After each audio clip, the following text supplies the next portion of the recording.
The attack was over, but the war had just noticed him. News didn't spread through messengers. It spread through fear. In hidden villages, chakra sensors flared and failed. In council rooms, elders went silent mid-argument. In underground root cells, seals activated that hadn't been touched in decades. Because one report kept repeating. Naruto Uzumaki did not fight. He erased resistance. And worse, he let survivors walk away. Inside Konoha's underground council chamber, Danzo Shimura stood alone.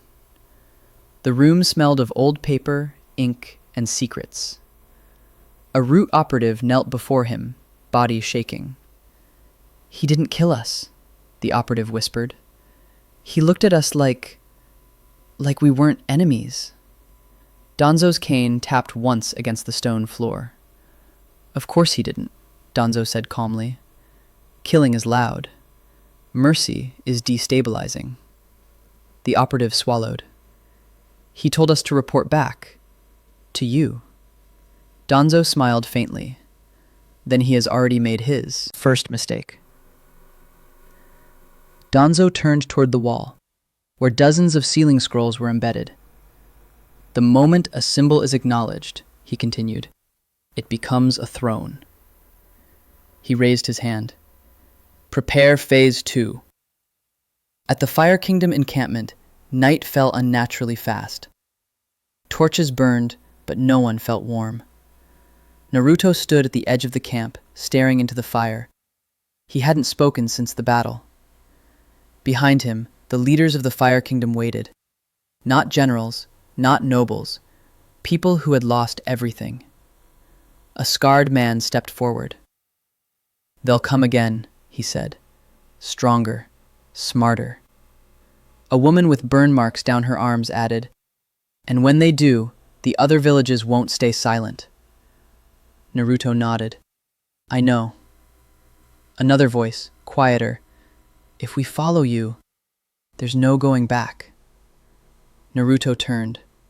The fire reflected in his eyes, not wild, not cruel, steady. "I won't promise you safety," Naruto said. "I won't promise you victory." The wind shifted. "But I will promise this. No one will ever decide your worth again." Silence. Then kneeling. Not all at once, one by one. Not loyalty, alignment. Suddenly, a pulse. Naruto froze. Not danger, observation. He looked up. The stars above the Fire Kingdom flickered, just for a moment. Someone was watching from very far away. Naruto clenched his fist. "So," he murmured, "you finally noticed." Far beyond the Fire Country, in a hidden summit chamber carved into a mountain, the Five Kage sat in uneasy silence. A projection shimmered in the center of the room, a reconstructed chakra replay of Naruto's battle. The third Raikage's successor leaned forward. That fire didn't behave like ninjutsu. The Mizukage frowned. It wasn't elemental dominance. It was permission. The Tsuchikage exhaled heavily. Hashirama-level threats don't announce themselves. The Kazekage finally spoke. "If we do nothing, villages will start defecting." Silence. Then we act first," the Raitago said. "We remind the world who holds authority." The projection froze on Naruto's face. A single word echoed in the chamber. Alliance. Back at the Fire Kingdom, Naruto's shadow stretched unnaturally long across the ground. A masked scout dropped to one knee behind him. "Lord Flamebearer," she said. "Konoha isn't moving." Naruto didn't relax. "They're waiting." "Yes," she replied, "but not alone." Naruto closed his eyes. In the distance, 5 massive chakra signatures began to rise. Not enemies yet. not allies. Judges. Naruto opened his eyes. Good, he said. Let them come see what they created. The fire behind him surged, calm, immense, controlled. And somewhere, deep beneath the Fire Kingdom, something ancient stirred. Something that recognized him. The ground didn't shake when they arrived. It bowed. 5 pressure signatures descended outside the Fire Kingdom border. Measured, controlled, unmistakable. The 5 Kage. Not an invasion. Not diplomacy. A verdict walk. Naruto stood still as the camp reacted behind him, hands reaching for weapons, chakra flaring, fear rising. Stand down, Naruto said quietly. The fire around the encampment dimmed, not extinguished, just restrained.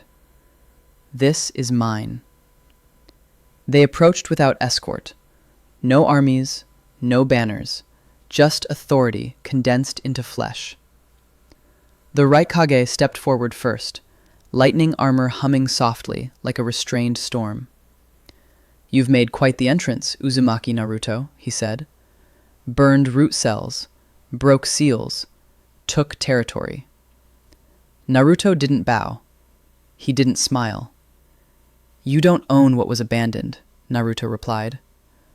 A flicker of irritation crossed the Raikage's face. The Mizukage studied Naruto carefully. You didn't just fight, she said. You changed how people think about power. The Tsuchikage scoffed. Hashirama did the same thing, and the world nearly collapsed. Naruto met his gaze. And you rebuilt it by chaining everyone weaker than you. Silence. That one landed. The Kazekage stepped forward last. You're standing on the edge of a line, Naruto, he said evenly. Beyond it, there's no return. Naruto nodded. I crossed it the moment children were raised as weapons. The Raikage's chakra spiked. Careful, he warned. You're speaking to the system that kept the world alive. Naruto's eyes hardened. No, he said. I'm speaking to the system that survived by feeding on it.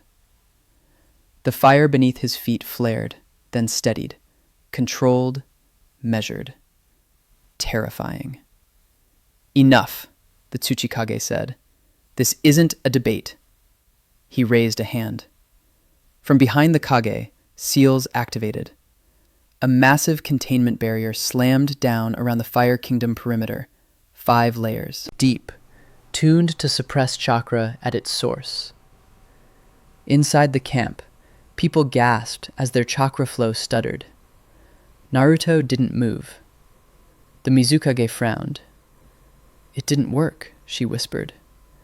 Naruto exhaled slowly. You tried to lock fire inside a box, he said, but fire doesn't stay where it's told. He raised his hand.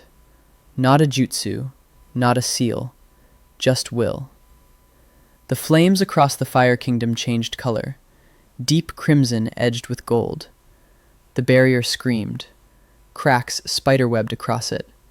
The Raikage stepped back instinctively. What the hell are you? He demanded. Naruto looked at the people behind him. The refugees, the survivors, the ones who chose him. I'm the consequence, Naruto said. The barrier shattered. Not explosively. It burned away, layer by layer, like paper offered to a calm flame. The shockwave knocked the Kage back several steps.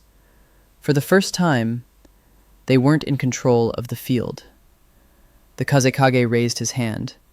Quickly. Enough, he said sharply. This isn't a battlefield. Naruto lowered his arm. The fire receded. He hadn't attacked them. He had proven something. You came to judge me, Naruto said. So here's my answer. He stepped forward, just one step. I won't attack your villages. I won't overthrow your Kage. The Raikage narrowed his eyes. But? But, Naruto continued, you will not interfere with the Fire Kingdom. A pause. If you do, Naruto said calmly, I won't fight your armies. The Tsuchikage swallowed. I'll remove the idea that they're needed. Silence fell like ash. The Mizukage finally spoke. You're declaring sovereignty. Naruto nodded. Not conquest. Choice. The Kazekage closed his eyes briefly. This will fracture the world, he said. Naruto met his gaze. It was already fractured, he replied. I'm just letting people see the cracks. Raiko turned away first. This isn't over, he growled. When the balance breaks, I'll be here, Naruto said. The Kage departed one by one. No victory declared, no treaty signed, just acknowledgement. That night, deep beneath the Fire Kingdom, a sealed chamber cracked open for the first time in centuries. Ancient symbols glowed faintly.